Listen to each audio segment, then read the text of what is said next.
34वां सर्ग। रघुनंदन विवाह करके जब राजा ब्रह्मदत्त चले गए, तब पुत्रहीन महाराज कुशनाभ ने श्रेष्ठ पुत्र की प्राप्ति के लिए पुत्रष्टि यज्ञ का अनुष्ठान किया। उस यज्ञ होते समय परम उदार ब्रह्म कुमार महाराज कुश ने भूपाल कुशनाभ से कहा, बेटा, तुम्हें अपने समान ही परम धर्मात्मा पुत्र प्राप्त होगा। तुम गाधी नामक पुत्र प्राप्त करोगे और उसके द्वारा तुम्हें संसार में अक्षय कीर्ति उपलब्ध होगी। श्री राम पृथ्वीपति कुशनाभ से ऐसा कहकर राजश्री कुश आकाश में प्रविष्ट हो सनातन ब्रह्मलोक को चले गए। कुछ काल के पश्चात बुद्धिमान राजा कुशनाभ के यहाँ परम धर्मात्मा गाधी नामक पुत्र का जन्म हुआ। कुकुत्स कुलभूषण रघुनंदन, वे परम धर्मात्मा राजा गाधी मेरे पिता थे। मैं कुश के कुल में उत्पन्न होने के कारण कौशिक कहलाता हूँ। राघव, मेरे एक ज्येष्ठ बहन भी थी जो उत्तम व्रत का पालन करने वाली थी। उसका नाम सत्यवती था। वह ऋचिक मुनि को ब्याही गई थी। अपने पति का अनुसरण करने वाली सत्यवती शरीर सहित स्वर्गलोक को चली गई थी। वही परम उदार महानदी कौशिकी के रूप में भी प्रकट होकर इस भूतल पर प्रवाहित होती है। मेरी वह बहन जगत के हित के लिए हिमालय का आश्रय लेकर नदी रूप में प्रवाहित हुई। वह पुण्य सलीला दिव्य नदी बड़ी रमणीय है। रघुनंदन, मेरा अपनी बहन कौशिकी के प्रति बहुत स्नेह है, अतः मैं हिमालय के निकट उसी के तट पर नियम पूर्वक बड़े सुख से निवास करता हूँ।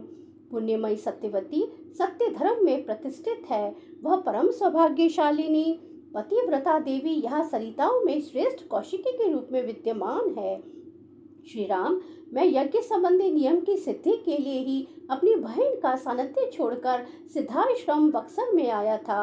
अब तुम्हारे तेज से मुझे वह सिद्धि प्राप्त हो गई है। महाभाऊ श्री राम, तुमने मुझसे जो पूछा था उसके उत्तर में मैंने तुम्हें शोणभद्र तटवर्ती देश का परिचय देते हुए यह अपनी तथा कुल की उत्पत्ति बताई है। काकुत्स, मेरी कथा कहते कहते आधी रात बीत गई।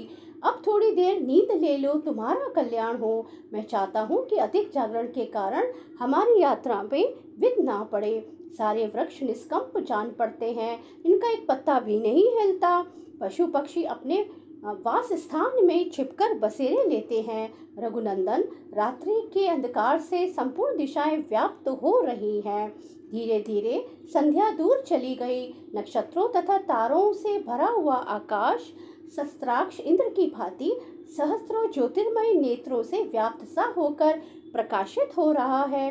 संपूर्ण लोगों का अंधकार दूर करने वाले शीत रश्मि चंद्रमा अपनी प्रभा से जगत के प्राणियों के मन को आह्लाद प्रदान करते हुए उदित हो रहे हैं। रात में विचरने वाले समस्त प्राणी, यक्ष राक्षसों के समुदाय तथा भयंकर पिशाच इधर उधर विचर रहे हैं। ऐसा कहकर महातेजस्वी महामुनि विश्वामित्र चुप हो गए।